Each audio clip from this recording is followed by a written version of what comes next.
E aí, pessoal, tudo pronto para mais um Deep Dive.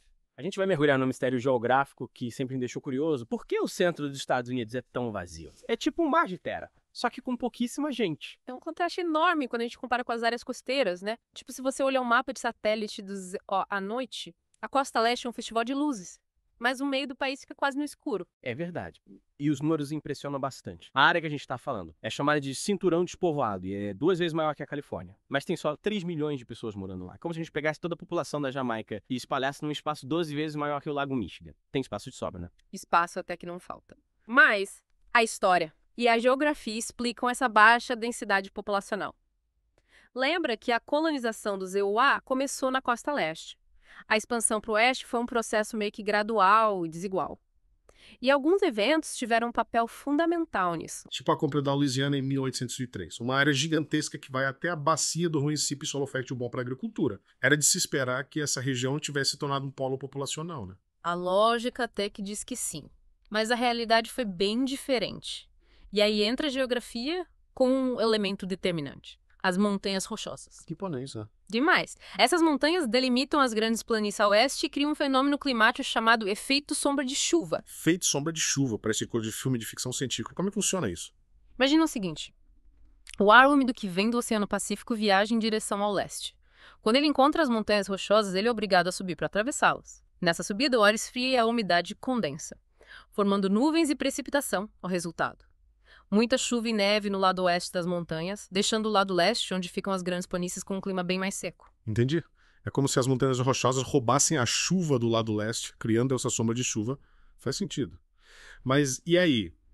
Qual o impacto disso na ocupação da região? Um impacto enorme. O clima árido das grandes planícies não era favorável à agricultura em larga escala, o que desestimulou a ocupação da região durante a expansão para o oeste. Sem contar que as grandes planícies também sofrem com variações extremas de temperatura, do calor infernal ao frio congelante em questão de horas. Nossa, que loucura. Imagina só, você sai de casa num dia ensolarado e de repente está enfrentando uma nevasca. Com um clima tão imprevisível, fica difícil criar raízes, né? Sem dúvida. E esse fator climático também ajuda a entender por que a população da Austrália se concentra nas áreas costeiras. Lá, o interior do país também tem um clima árido que impulsionou a concentração urbana em cidades como Sydney e Melbourne. Interessante essa comparação com a Austrália.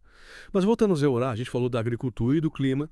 E as cidades? Será que não tem nenhum grande centro urbano no meio do país? Existem cidades sim, mas nenhuma com mais de 1 milhão de habitantes. A maioria das grandes áreas metropolitanas do ZEUA, que concentram as oportunidades econômicas, estão localizadas nas costas leste e oeste. Ou seja, a galera acaba indo para onde o dinheiro tá. O que reforça essa disparidade entre as regiões costeiras e o interior? Mas e o sul da Califórnia? Também tem um clima árido, né? E mesmo assim abriga milhões de pessoas. Qual seria o deles? Infraestrutura. A Califórnia investiu pesado em sistemas de irrigação e aquedutos, o que possibilitou o desenvolvimento da agricultura e, consequentemente, o crescimento populacional. Se não fosse por essa infraestrutura, a Califórnia provavelmente seria tão vazia quanto o cinturão despovoado. Caramba. A Califórnia é tipo um oásis no deserto, né? E esse exemplo mostra que, com investimento em infraestrutura, dá para superar desafios climáticos e criar polos de desenvolvimento em regiões inóspitas. Que legal. Exatamente. E essa concentração nos leva a uma pergunta intrigante. Será que o futuro reserva um destino diferente para o centro do ZEUA? Será que a tecnologia e o investimento em infraestrutura podem mudar esse cenário? É difícil prever, né? Mas alguns fatores podem acabar influenciando essa dinâmica. Por exemplo, o avanço da tecnologia e a busca por qualidade de vida podem levar as pessoas a migrarem para áreas menos populosas, em busca de mais espaço, tranquilidade e custo de vida mais baixo. É verdade. Imagina trocar o caos das grandes cidades pelo sossego do interior.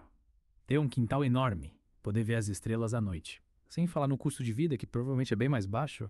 Quem não gostaria de ter mais dinheiro no bolso, né? Com certeza. E com o trabalho remoto cada vez mais popular, essa mudança fica ainda mais viável. A pandemia meio que acelerou essa tendência e mostrou que dá para ter uma carreira de sucesso sem precisar estar preso a um escritório. Exato. As pessoas não precisam mais se limitar a morar perto dos grandes centros urbanos para ter acesso a boas oportunidades de trabalho. A internet diminuiu as distâncias e abriu um leque de possibilidades para quem busca um estilo de vida diferente. E não podemos esquecer do potencial turístico do centro do ZEUA. A região tem paisagens de tirar o fôlego, tipo os parques nacionais das montanhas rochosas, que atraem visitantes do mundo todo. É verdade, e além das belezas naturais, a região também tem um patrimônio histórico e cultural bem rico, com cidades charmosas, museus interessantes e festivais animados. Imagina só, explorar cânions, cachoeiras, fazer trilhas, tudo isso em meio à natureza intocada. É um prato cheio para quem gosta de aventura e contato com a natureza. Sem dúvida. É uma oportunidade de conhecer a história dos pioneiros que desbravaram o Oeste, a cultura indígena e a influência dos imigrantes que moldaram a identidade do país. Falando em imigrantes, será que o fluxo migratório pode contribuir para o crescimento populacional do centro dos EUA? Os EUA sempre foram um país de imigrantes, e essa diversidade cultural é um dos seus grandes trunfos. É bem possível. Com as mudanças demográficas globais, é natural que os IOA continuem atraindo pessoas de diferentes partes do mundo. Quem sabe alguns desses imigrantes escolham se estabelecer no centro do país, contribuindo para o desenvolvimento da região, enriquecendo ainda mais a cultura local. Seria incrível. Mas para atrair imigrantes e novos moradores, o centro dos IOA precisa oferecer infraestrutura adequada, serviços públicos de qualidade e oportunidades de trabalho. Será que a região está preparada para esse desafio? Essa é a grande questão. É preciso investir em educação, saúde, transporte e segurança para criar um ambiente propício ao desenvolvimento humano e econômico. Afinal, ninguém quer se mudar para um lugar sem escolas, hospitais, estradas decentes e segurança, né? Com certeza. E não podemos esquecer da questão ambiental. A região das Grandes Planícies é sensível à seca e à exploração intensiva dos recursos naturais. É preciso conciliar o crescimento econômico com a preservação do meio ambiente. Exatamente. O desenvolvimento sustentável é fundamental para garantir a qualidade de vida das gerações presentes e futuras. É preciso investir em energias renováveis, práticas agrícolas sustentáveis e gestão responsável dos recursos hídricos. Imagina só, o centro do ZEO se tornando um exemplo de desenvolvimento sustentável, com energia limpa, agricultura responsável e cidades inteligentes. Seria um modelo para o mundo.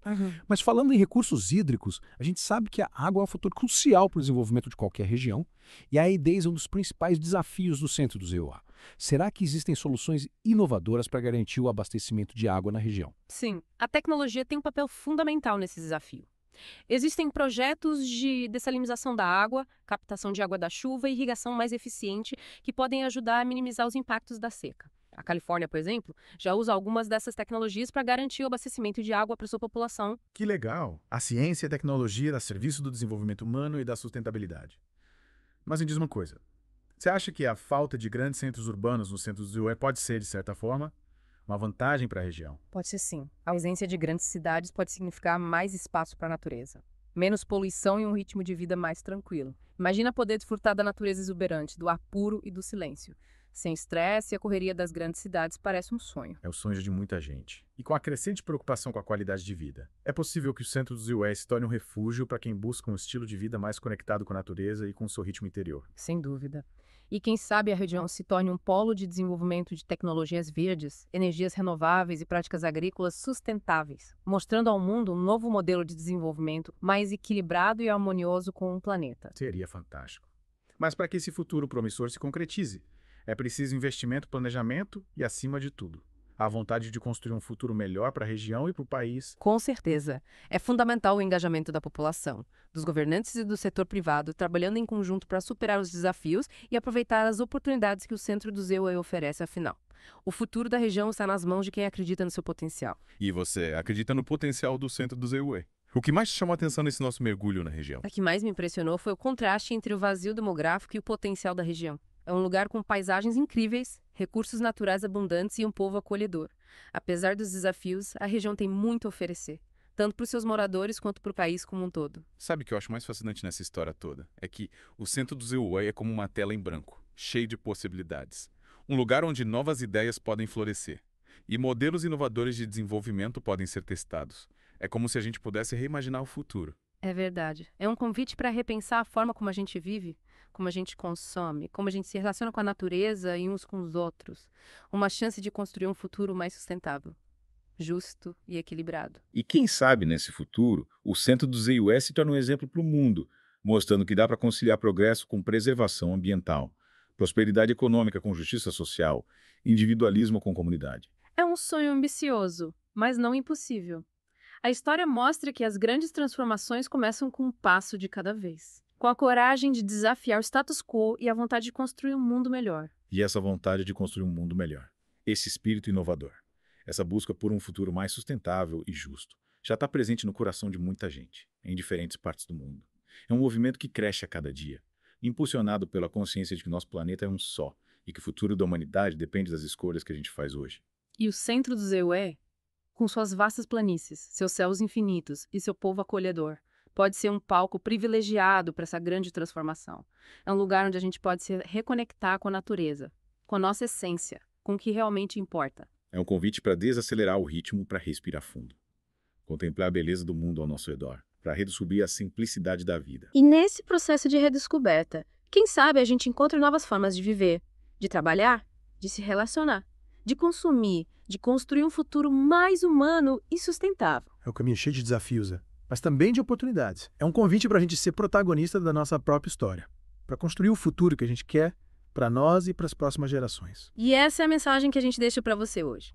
O futuro está nas nossas mãos.